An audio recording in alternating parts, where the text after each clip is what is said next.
Today, I want to talk about the Christian church and why it should not exist. And not just because I'm some atheist who doesn't believe in this religion and thus thinks no one should practice this religion. No, freedom of religion, believe what you want. But I'm talking about according to Jesus. You know, the person that Christians are supposed to emulate. Christianity is to be, supposedly, Christ-like. And it would be an easy video just to talk about the mega churches and the ridiculousness of that, and we're going to cover that to an extent, but I mean all modern Christian churches for pretty much the last 1700 years seem to be at direct odds with the teaching and life example of Jesus. So here's our agenda for today. I want to talk about what Jesus actually said and how he lived his life. I want to talk about where the idea of the church came from, both biblically and what happened in history. A lot of that will be what Paul talked about. Then we'll look at the hypocrisy of the modern church. And then I want to get into all the counter-arguments and rebuttals that one might give. Let's set the stage really quick. There are 350,000 churches in the United States, 4.2 million worldwide. And it's almost very hard to do a video like this because there are so many different kinds of churches and so many different kinds of Christians with different thoughts about these different kinds of churches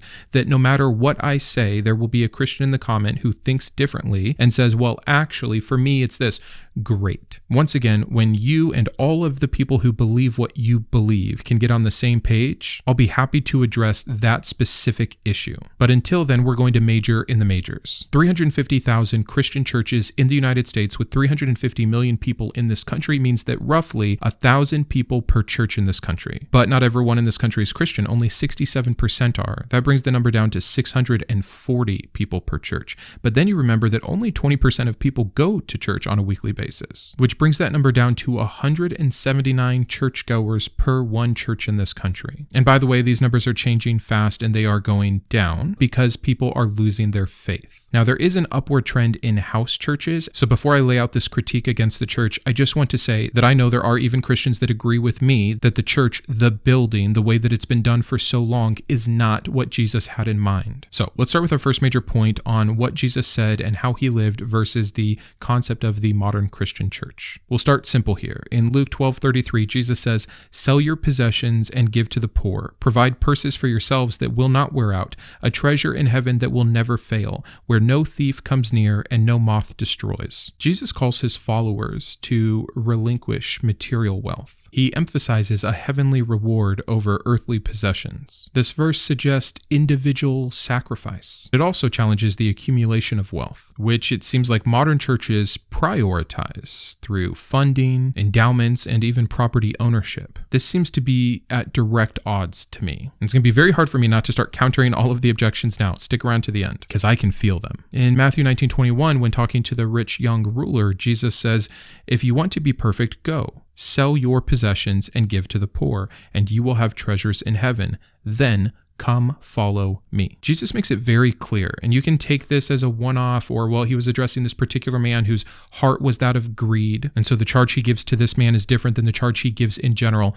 but it is not. All through the Gospels, we see a very consistent Jesus in this regard, that if you want to follow him, if you want to be his disciple, you must deny yourself. You must detach yourself from material possessions and wealth. But do you know what the average church budget is in the United States? $937,400. 350,000 churches at that $937,000 annual budget is $328 billion of church budget in the United States alone, which only represents a fraction of the churches worldwide. So I'm only going to be doing math from the United States here, but let's start breaking this budget down. 47% of that budget goes towards staff and benefits, or $154 billion per year for positions that Jesus told people to do for free. Show me the verse where Jesus told his followers to take a salary, to open a savings account. No, he told them to rely on the generosity of others and to not put copper and gold into their belts. We'll get to more verses that show just how clearly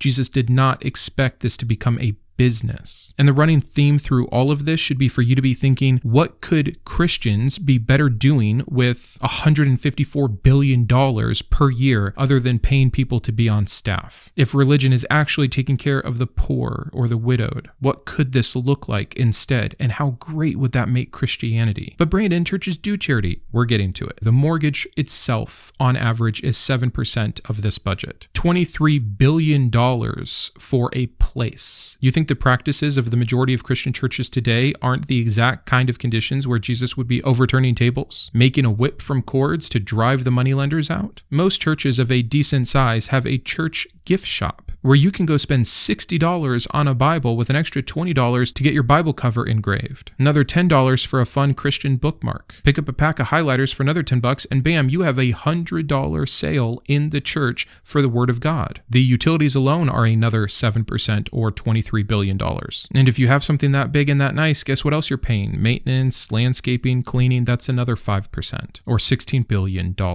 Now, we could do this all day, but I want you to imagine just a potential reduction in these charges and the significant numbers those would be and the significant amount of good it could do. If we could reduce cost by 10%, that's $15 billion that could go to affordable housing, taking care of the poor, that could support food security programs, like what we just did with Action Against Hunger, that could help provide education or assist with healthcare costs or clean water, etc. But I'm way off base. That should have been for the point about the hypocrisy of the modern church, so we can skip that when we get to it. Let's get back to what else Jesus said. I mentioned this verse, but I want to highlight it. Matthew 10, 9 through 10.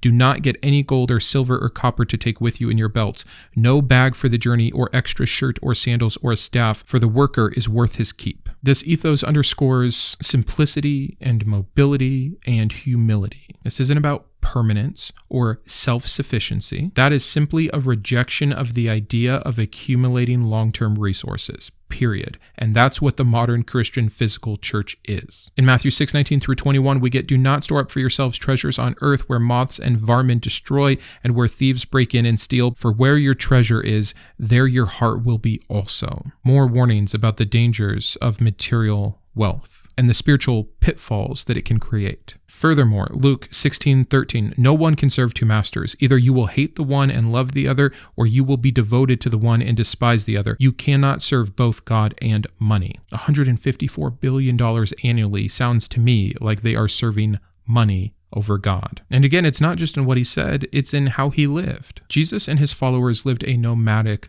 lifestyle. This is something that I think Christians like to try to separate. There are missionaries and missions work, and then there is discipleship and local work. But what was Jesus's great commission? To stay in and build something lasting, or to go out and share the gospel? Not raising money for future real estate investments, but simply the necessities that he needed, to stay alive, to continue to do his work. I have a lot of critiques of Jesus and his teaching and his philosophy, but this put your money where your mouth is lifestyle is not one of them. In Luke 10, 5 through 7, he instructs his followers to enter homes and to stay as guests, not to build their own establishments. There's nowhere in the Gospels where Jesus accumulated any wealth or any property whatsoever. We have a really interesting verse in Matthew 8:20. Foxes have dens and birds have nests, but the Son of Man has no place to lay his head. Again, a rejection of permanence. Even the creatures have homes, but not the Son of Man. And why not? Because of his mission, his goal, which had nothing to do with this modern idea of, there's doers out there, but no, I meant to be a prayer. Oh yes, there's missionaries and we should support them with a very small portion of our budget. But more importantly, we need a new worship center over there. We have plans for expansion. We're going to need a bigger parking lot over here. There's land for sale over there. We think we might want to add our 4th campus in the future. We're going to raise money to buy that land. Yeah, we have a senior pastor and a bunch of assistant pastors and a youth leader and a kids pastor, but I think we need that new worship leader. They just got a Christian record deal and that could really bring in attendance. These were not the concerns of Jesus, but they are the concerns of the modern church. So let's talk about, where did this concept of the church come from? And here we're going to start contrasting some of the words of Paul, and we're also going to look at an important player, Constantine, or Rome itself. Paul brings structure. Paul brings organization. Paul brings hierarchy to Christianity. Where Jesus says all those things about the first shall be last, and if you want to lead, serve, Paul says, no, let's get some order. Let's get some structure. Let's have some special rules for who can do what and when. Now, we do see early gatherings in homes, and this is what most of the Christian communities that are kind of shifting to this home church are basing it off of. So in 1 Corinthians 16:19, we see, the churches in the province of Asia send you greetings. Aquila and Priscilla greet you warmly in the Lord, and so does the church church that meets at their house. In Romans 16:5, greet also the church that meets at their house. So again, we're seeing this house church culture on the rise. These were organic, grassroots movements without the financial or organizational matters of dealing with buildings. But then we see a focus on Paul for structure and hierarchy. He's introducing very specific roles and responsibilities within the church. In 1 Timothy 3:1-13, we see Paul give detailed qualifications for overseers like deacons and bishops. It's formalized leadership. Again, not something we saw in the example or words of Jesus. And by the way, it's not just, maybe Jesus left it out and Paul is filling in the gaps. No, Jesus straight up criticized these hierarchical structures. In Matthew 23:11-12, the greatest among you will be your servant, for those who exalt themselves will be humbled, and those who humble themselves will be exalted. Or Luke 22:25-26, the kings of the Gentiles lord it over them, and those who exercise authority over them call themselves benefactors. But you are not to be like that.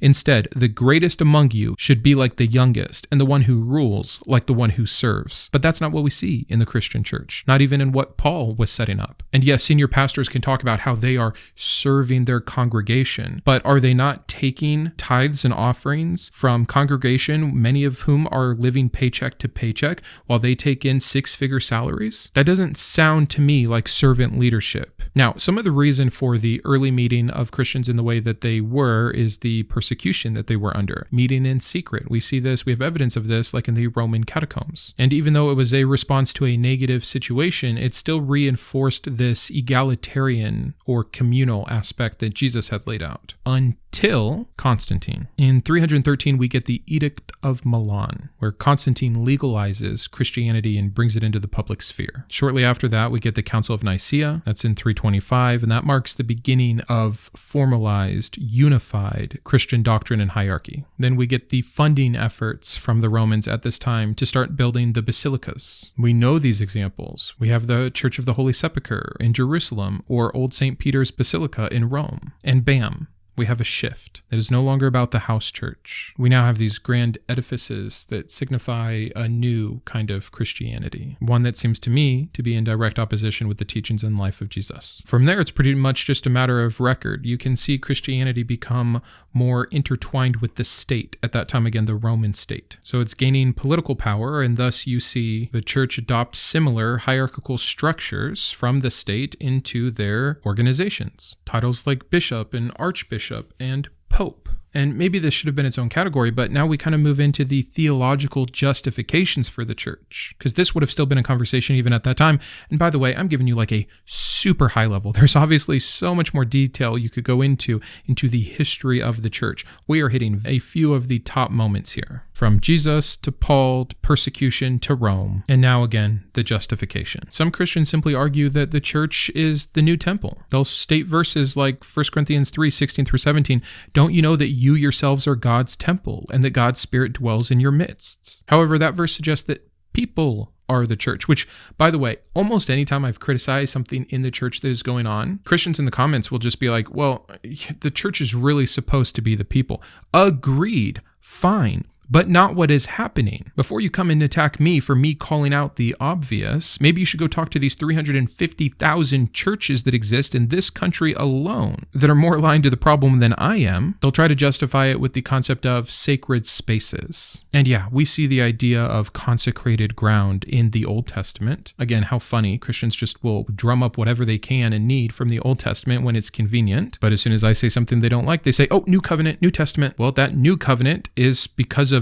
Jesus, and Jesus's life and actions say not to have churches in the way that we have them. But now you're going to go back and use the Old Testament, the temple as an excuse? Judaism when you need it, Christianity when it benefits you, Paulinity when it gets you the excuse you need. You just pick and choose until you feel comfortable. So maybe it's not your fault. Maybe the fault is that we have a supposed word of God that is representing so many different contradictory ideas in the first place. And by the way, it wasn't just Jesus. The very early church, like what we see in Acts. I'll read to you Acts 2:44 through 45. All the believers were together and had everything in common. They sold property and possessions to give anyone who had need. So much closer to what Jesus was saying. Not at all what we see in the modern Christian church. $14 billion annually on maintenance alone, landscaping. You think Jesus would have cared if the hedges were trimmed? You think he would have required that they had new mulch every season? And I'm hesitant to bring up this next point because I think that Christians can look at the past, especially if you're a Protestant. You can say, well, look at the Catholic Church. Look at all the horrible behavior there. Look at the selling of indulgences, which, by the way, is part of what financed some of the biggest cathedrals in the world. Look at the alignment in the Holy Roman Empire, where the church was politicized, which has also been a problem. And by the way, for all the Protestants who want to criticize the Catholics for doing so, is the church today in the States not being politicized? How many churches told their members who to vote for, even though it is strictly not allowed if you want to keep your tax exempt, which is also another huge issue, that these churches have this kind of special protection, and that means they don't have to report out as accurately or as completely on their finances in the first place, which breeds corruption. The church, if one were to have it at all, should be the place of the most accountability possible. And yet the financial scams, the child abuse, both in Catholicism and every other denomination, exist because they can, because it is a position of power that can be abused. So you can yell at me all day about, oh, those are a few bad apples. Well, there's way too many in the bushel, and it also spreads like poison. And the bushel has also been set up in the first place to be a conducive environment for corruption. You can't just continue to turn a blind eye and say, ugh, that doesn't represent Christianity. Why doesn't it? Why am I supposed to take the few good apples or good examples as the representation of Christianity? But that's all a story for another day. So far, we've covered Jesus' example, which I think I've been pretty clear on, Paul's example and influence, and as it leads into Constantine and Rome's help of spreading Christianity in general and facilitating kind of the first fruits of the church building as we think about it, and the politicized power of it, the intertwined hierarchies and structures of it, the financial requirements of it, and things have just shot out from there for the last 1700 years. Now let's move into something we've already covered a lot, the hypocrisy of the modern church. We covered the budget, we talked very briefly about the scandals. Both of these should be looked at through the lens of what could we be doing otherwise? Again, where could the money be going? How many resources from the church are being eaten up in lawyer fees for these scandals as they continue to try to protect their members, or worse, their pastors, their leaders, from the things that they have done. The priorities are all wrong. I could give you 1,000 examples here. I'm hesitant to, because I don't want people to be like, yeah, but those are the mega churches. Because it's easy to point at the private jets or the Crystal Cathedral that cost $57 million only for that church to go bankrupt because of it. The point there remains the same, that it's resources that are going to things they shouldn't be. You simply have cost baked into your business plan that true nonprofits or charities try to avoid as much as possible. As do some churches. Again, I am painting with a big brush, but I don't think I'm overgeneralizing at all. If anything, I am woefully underrepresenting the corruption and spending and prioritizing of these organizations. Think about Jesus' command to sell your possessions and give them to the poor to be his disciple. And then just think about the Vatican. Think about the billions of dollars that they have reserved to fight the Catholic priest scandals. Think about, forget that, because I'm beating a dead horse. Think about just the artwork that they hold on to. Is that not the definition of storing up for yourselves treasures on earth instead of in heaven? I don't care how symbolic it is. I don't care how important it is to the tradition and the history. It should be sold at auction and that money given to the people. Period. If you don't believe that, you don't believe in Jesus. You believe in an excused version of Christianity that allows you to still hold on to this stuff. And I'm not trying to create some black or white fallacy. I'm not saying you can't own a home as a Christian. I'm talking about Christian organizations doing the supposed work of the Lord, the bridegroom of Christ, getting it so fundamentally wrong. And yes, that is at a grand scale when we talk about the Vatican. But does your local church not have possessions that shouldn't be there? Look around next Sunday. Do you really need special communion plates? Or could you not have used cheap Costco plates? Well, that wouldn't look as nice. That wouldn't feel as nice. It would take away from the ambiance. Yeah, all that stuff Jesus talked about. Have nice things to create the feelings that will drive more people to this church later. Again, I just can't get over how obvious this is. I'm embarrassed for myself when I was a believer that I didn't take more issue with this. I should have. I was wrong not to. But if you bring it back to Jesus, which I'm pretty sure is something Christians are supposed to do in the goal of being Christ-like, you just can't justify these things. In Matthew 10:8, Jesus says, "Freely you have received, freely give." Free and free do not align with the spend and buy that we see in the modern church. A few more points on the hypocrisy. Jesus was always sending people, always telling people where to go. It was always this direction, never this direction. He had a call to movement. Matthew 28:19, "Therefore go and make disciples of all nations." He emphasized a mission outreach. And what does this permanence get in the way of, by the way? The missed outreach opportunities. How many stories do you read in the gospel where because Jesus was traveling, he encountered someone, where he did his healings, where he did his miracles were on the road? The conversations that you read and love that give you an idea about who this Jesus is, they didn't happen because Jesus sat back at his desk in the church and people came in for counseling. He went out to find them, to meet people where they were at, to be among them. I might as well be preaching right now. I might as well be Christian. Everything I'm saying is backed up biblically. None of this is from an atheist lens except for the justified anger at the hypocrisy of Christianity, which again, Christians can and should have. And I think I'll do another video where we focus specifically on the big hypocrisy of the prosperity teachers and the mega churches and the Kenneth Copelands and Tammy Faye Bakers of the world. I don't want it to be about those things in this one because my point here isn't that extravagant churches shouldn't exist. It's that all churches are extravagant when compared with the teachings and actions of Jesus. Moving into one of our last parts here, the counterarguments and rebuttals that I think are pretty darn common. We already covered that the church is a people, not a building. Okay, then get rid of your buildings. If it is about the people, then just people, thus house churches. So, not an argument. The next one, and a pretty popular one, is, well, we get this idea from Paul, and Paul is inspired. I mean, it's half our New Testament. Jesus, the person you're saying didn't like these things, showed himself directly to Paul. Paul talks about these experiences he has where he is getting his information straight from Jesus. So according to Paul, to follow Paul is to follow Jesus, and thus taking his advice on hierarchies and structures and official positions in leadership within the church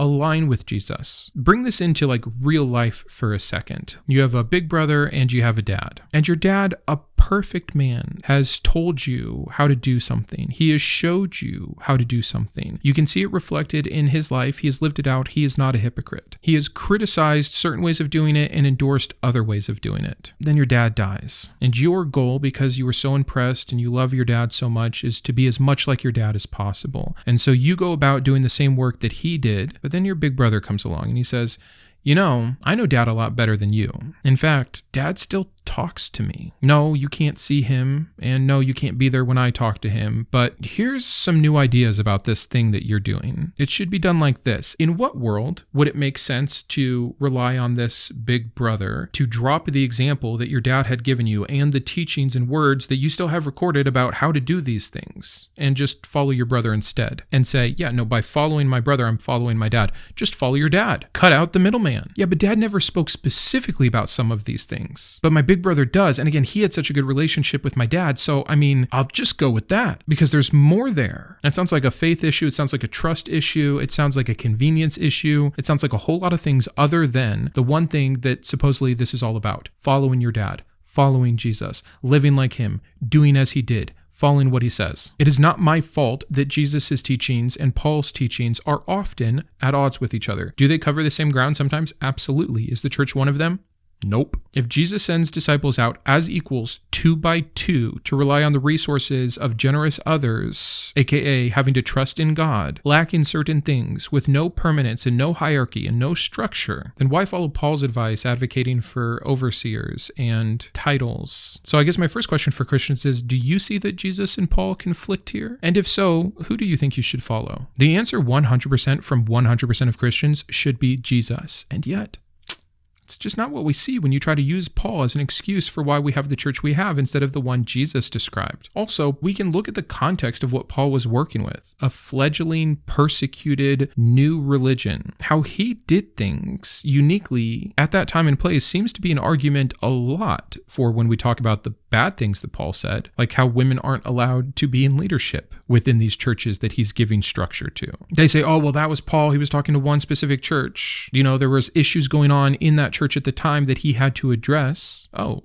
Well, why don't you take that line of thinking then with the fact that Paul had all this structure and organization? Maybe it was just because that particular group of people meeting their home needed it, and not something that we should emulate at large and expanded and exaggerated. The inconsistency here is baffling. Let's move on to the next argument. But Brandon, a lot of the things you're saying here is the church could better use its resources if it didn't have all these other expenses. But don't you know, churches do so much good. They do so much charity. They serve so many people in their community. Well, okay, let's make this simple. A significant portion, in fact, the prominent portion of the church's budget does not go towards charity. It is what is done if and when the mortgage has been paid, the landscapers have showed up, the maintenance has been done, the parking lot has been paved. It is not a priority. It is not even secondary. And believe it or not, it is not a requirement. Some churches will do a better job than others with this, but none of them are following the words of Jesus to sell all their things to do it to the fullest. He can't have meant that literally. That was just for that one rich young ruler. I'm in a bigger city than Jesus was. I'm going to have more people coming here. I don't have the time to go out 2 by 2 or 1 by 1. I can reach 10,000 people next Sunday if I just have the room for it. I need the right sound equipment. I need the state-of-the-art technology. Otherwise, they might go to that church down the street that has those things. Competition, capitalism, greed. Useful for the economy, not very Christ-like for the church, though. You have an inefficiency of overhead. There was a study done by Empty Tomb Inc. that found that only 2 to 3% of church income is typically spent to direct aid to the poor. Remember the definition of religion in James. Remember the 47% going to the salaries. Remember the 7% going to the mortgage, the 5% to the maintenance, 2% to charity, to helping the poor. How am I wrong? The numbers don't lie. Having some percentage go to charities does not excuse having the bombastic amount of other percentages go towards other things that Jesus specifically either spoke against or did not reflect himself. And I've kind of covered it, but the next argument would be, well, buildings attract more people. They'll say that large, modern, comfortable, attractive buildings especially will bring in new believers, that we need a safe space for worship, as if you're so persecuted. Some countries you are. We're talking about churches in America, just to be consistent here. No, you are not. You can go to a field and worship, and no one will care. Rent out the gym at the YMCA for an hour. Go to someone's house. You don't need $20,000 of sound equipment. You just don't. Your choir doesn't need risers and microphones. They can stand and raise their voice. And if it sounds like I'm being ridiculous and I'm being cheap or a penny pincher, would you tell that to Jesus? Because it's his example that I am trying to talk about here for the Christian church. He had none of these things. And he could have, by the way. I know it was 2,000 years ago, but it wasn't like it was 20,000 years ago. He could have hired singers before his sermons. He didn't. He could have raised money to build buildings in each of the towns he went to establish churches. He didn't. But I'm glad you know more than Jesus. Your psychology and marketing degree have shown you how to gain more followers than the words of Jesus himself for the very thing that he wanted you to do. Be his disciple.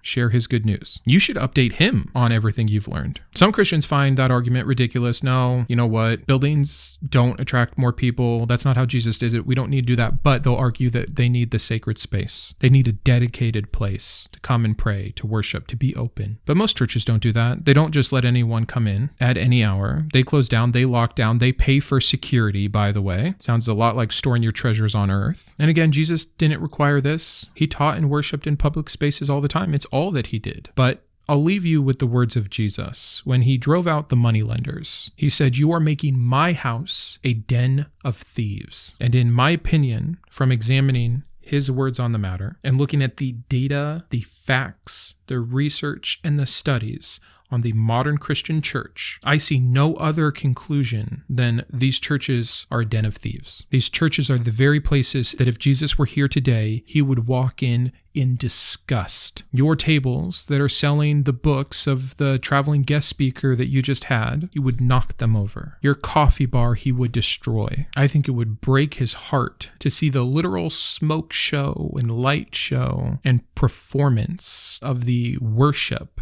that goes on at these churches. The hypocrisy of sitting there on Sundays, having the words of himself read aloud to the congregation while the bills go up because you need a second service, because you know if you only have one service at 8 a.m., too many people will be simply too lazy to come and do the most important thing in the world that you have to have this nice building for. But you also know if you only have a 10 or 11 o'clock service, that those older generations, those more traditional people who want to show up first thing on Sunday morning, they won't come because everyone has made it about themselves and everyone has made it a numbers game. The church has become a business. How many do you serve is code for how many butts in seats do you have and how much are they giving. I think this is one area where Jesus and I can both agree. The church, as we have it, should not exist. Please let me know what you think in the comments down below. I'll see you Tuesday with a new video, and until then, keep thinking. I wanted to personally thank my top tiers of support, my Iconoclast and Boris GVI, Joe, Kitboga, Perry, Rokkit, Shawn, and Tom, my Humanist heroes, James, Jarrod, Kristi, and Thronus, my Atheist advocates, Caleb, David, Drew, Jeff, Jeffrey, Lisa, Paul, Sparky, and Todd, as well as all of my secular scholar patrons. If you believe in the mission of this channel or you just enjoy its content, please consider joining these fine people. Thanks, and have a great day.